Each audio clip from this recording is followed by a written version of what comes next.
ఆయన మాట్లాడతారు. ఒక్క నిమిషం.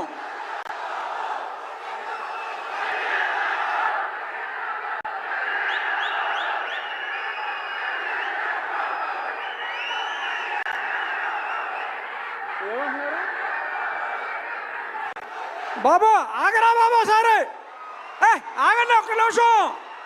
కళ్యాణ్ గారి గురించో చెప్తాం.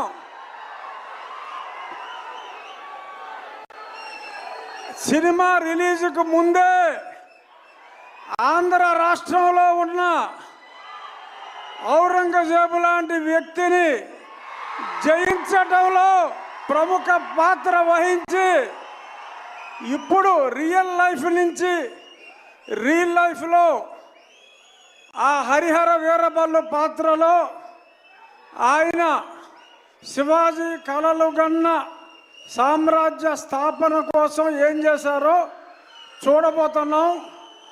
ఆయన కెపాసిటీ ఏంటో చూపెట్టి ఇప్పుడు సినిమాలో ఆయన స్టామినాని చూడటానికి 24 ఎప్పుడు తెల్లారుతుందా అని మీ అందరితో పాటు నేను కూడా చూస్తున్నా. పవన్ కళ్యాణ్ గారు అంటేనే ఒక ఆవేశం, ఉద్వేగం.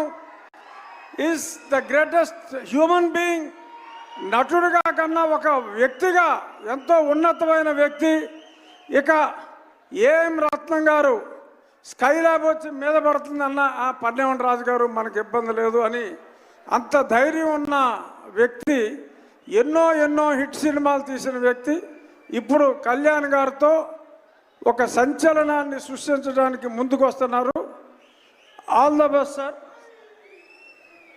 Thank you. మంత్రివర్యులు శ్రీ కందుల దుర్గేష్ గారిని మాట్లాడవలసిందిగా రిక్వెస్ట్ చేస్తున్నాం సార్.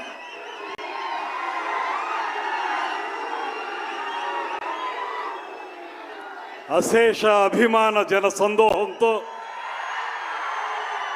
అద్భుతమైనటువంటి మాస్ ఫాలోయింగ్తో, అగ్రశ్రేణి కథానాయకునిగా ఒక పక్కన, మరో పక్కన పేదవాడి కంట కన్నీరు తొడవటమే లక్ష్యంగా రాజకీయ రంగంలోకి వచ్చి, రాజకీయ రంగంలో సైతం పేదవారికి అధికారం తీసుకురావడానికి నిరంతర నిర్విరామ కృషి చేస్తూ ఇవాళ మనందరి అభిమాన ఉప ముఖ్యమంత్రిగా ఈ రాష్ట్రంలో గ్రామీణ ప్రాంతాల్లో కానీ పేద ప్రజల అభివృద్ధి విషయంలో కానీ నిరంతర నిర్విరామ కార్యక్రమాల్ని నిర్వహిస్తున్నటువంటి శ్రీ కొణిదెల పవన్ కళ్యాణ్ గారికి,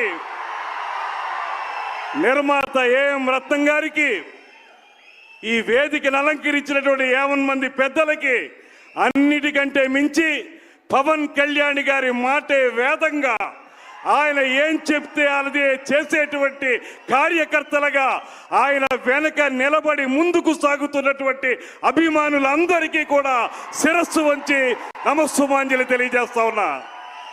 పవన్ కళ్యాణ్ గారిలో ఉన్నటువంటి ప్రధాన